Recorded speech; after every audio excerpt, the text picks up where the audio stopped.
আজি আমাৰ প্ৰথমটো প্ৰশ্ন হৈছে মুদ্ৰা অধ্যয়নক কি নামেৰে জনা যায়? শুদ্ধটোতো হৈছে নিউমমেষ্টিক। অধ্যয়নৰ কোনটো শাখাই শিলালিপিত ব্যৱহৃত পুৰণি লিখনি ডিচিফাৰিঙৰ বিষয়ে আলোচনা কৰে?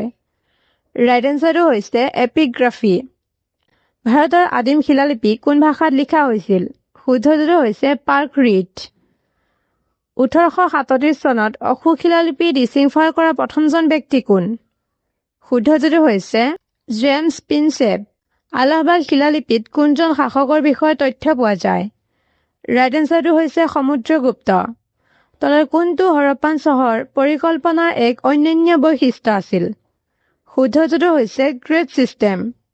হৰপ্পান লিপি কিদৰে বৰ্ণনা কৰা হয়? শুদ্ধটোতো হৈছে পিক্টোগ্ৰাফিক। হৰপ্পান শিলত কোনটো প্ৰাণীক পূজা কৰা বা বিশিষ্টভাৱে চিত্ৰিত কৰা বুলি জনা নাছিল? শুদ্ধটোতো হৈছে ঘোঁৰা। সিন্ধু উপত্যকাৰ কোনটো স্থানত গ্ৰেট বাথ আৱিষ্কাৰ হৈছিল? শুদ্ধটোতো হৈছে মহেঞ্জোদাৰো। আটাইতকৈ পুৰণি বেদখনৰ নাম কি? শুদ্ধটোতো হৈছে ঋগ্বেদ।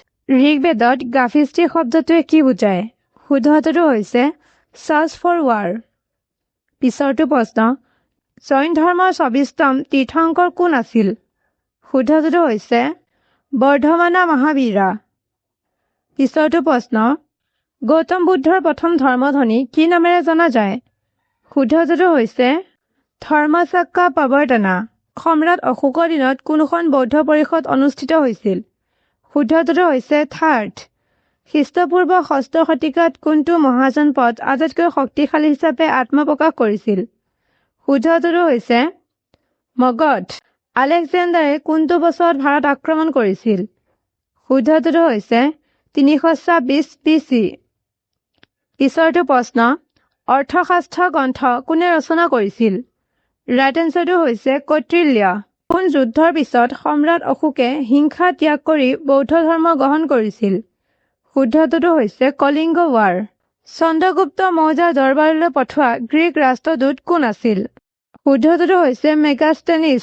মধ্য এছিয়াৰ কোনটো আগ্ৰাসী দলে প্ৰথম হিন্দু কুশ পাৰ হৈ উত্তৰ পশ্চিম ভাৰত এক বৃহৎ অংশ দখল কৰিছিল? শুদ্ধটোতো হৈছে দি ইণ্ডো গ্ৰীক। বৌদ্ধ পৰম্পৰাগত মিলিন্দা নামেৰে পৰিচিত ভাৰত গ্ৰীক শাসকজন কোন আছিল? শুদ্ধটোতো হৈছে মিয়াণ্ডাৰ। ভাৰত চৰকাৰে আজিও ব্যৱহাৰ কৰা শকা যুগ কনিষ্কে কোন বছৰত আৰম্ভ কৰিছিল? শুদ্ধটোতো হৈছে 78 AD। কুষাণসকলৰ অধীনত ভাৰতীয় আৰু গ্ৰীক শৈলীৰ মিশ্ৰণেৰে কোনখন শিল্প বিদ্যালয় ফুলি উঠিছিল? শুদ্ধটোতো হৈছে গান্ধাৰা স্কুল।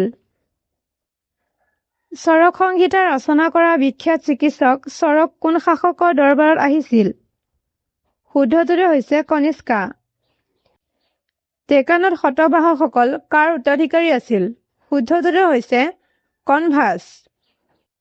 তলৰ কোনটো সামগ্ৰীৰ ওপৰত শিলালিপি প্ৰকাশ কৰা প্ৰথম ভাৰতীয়? শুদ্ধটোতো হৈছে কপাৰ প্লেটছ। সংগম সাহিত্য কোন প্ৰাচীন ভাষাত ৰচনা কৰা হৈছিল? শুদ্ধটোতো হৈছে তামিল। নেক্সট কুৱেশ্যন, মেগাষ্টেনিছৰ মতে প্ৰাথমিক দক্ষিণ ভাৰতীয় কোনখন ৰাজ্য মুকুতাৰ ব্যৱসায়ৰ বাবে পৰিচিত আৰু মহিলাৰ শাসনত আছিল বুলি জনা যায়? শুদ্ধটোতো হৈছে পাণ্ডিয়া। ব্যাপক সামৰিক বিজয়ৰ বাবে কাক প্ৰায় ভাৰতৰ নেপোলিয়ন বুলি কোৱা হয়? শুদ্ধটোতো হৈছে সমুদ্ৰগুপ্ত। দিল্লী মেহৰাউলিত থকা লোহাৰ স্তম্ভ কোন শাসকৰ কৃতিত্বৰ সৈতে জড়িত? শুদ্ধটোতো হৈছে চন্দ্ৰগুপ্ত। চীনৰ বিখ্যাত ভ্ৰমণকাৰী ফা হচিয়ানে ভাৰত ভ্ৰমণ কৰিছিল কাৰ দিনত? শুদ্ধটোতো হৈছে চন্দ্ৰগুপ্ত 220 খ্ৰীষ্টাব্দত। গুপ্ত যুগত কোনজন গুপ্তৰ যুগ আৰম্ভ হৈছিল? শুদ্ধটোতো হৈছে চন্দ্ৰগুপ্ত 1। গুপ্ত যুগৰ কোনজন বিখ্যাত জ্যোতিৰ্বিজ্ঞানী আৰু গণিতজ্ঞই আৰ্যভট্টীয় ৰচনা কৰিছিল? শুদ্ধটোতো হৈছে আৰ্যভট্ট।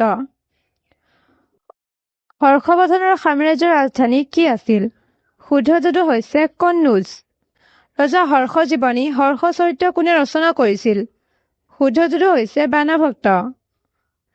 চীনা তীৰ্থযাত্ৰী হিউৱেন চাঙে কেইবাবছৰ ধৰি হৰ্ষ সময়ত কোনখন বিখ্যাত বিশ্ববিদ্যালয় অধ্যয়ন কৰিছিল?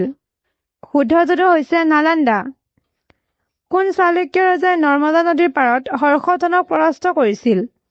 শুদ্ধ উত্তৰটো হৈছে পুলাকেশিন II। মহাবলীপুৰম শিলকটা মন্দিৰসমূহ কোনে নিৰ্মাণ কৰিছিল? শুদ্ধ উত্তৰটো হৈছে পাল্লাভাছ। গুপ্তসকলৰ চৰকাৰী দৰবাৰৰ ভাষা কি আছিল?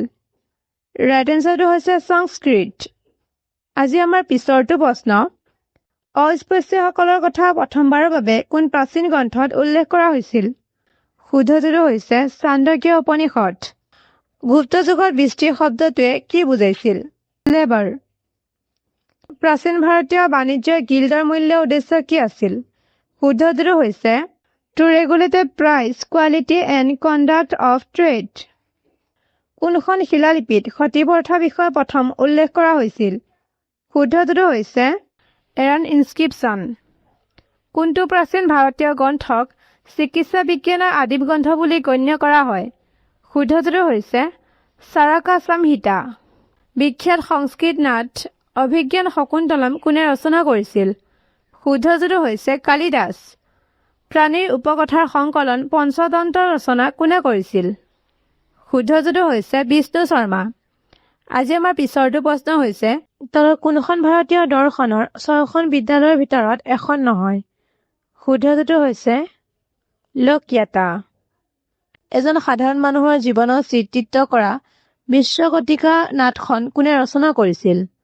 শুদ্ধ উত্তৰটো হৈছে সুদৰ্কা। কাশ্মীৰৰ ৰজাসকলৰ বিখ্যাত ঐতিহাসিক বুৰঞ্জী ৰাজাতৰংগিনী কোনে ৰচনা কৰিছিল?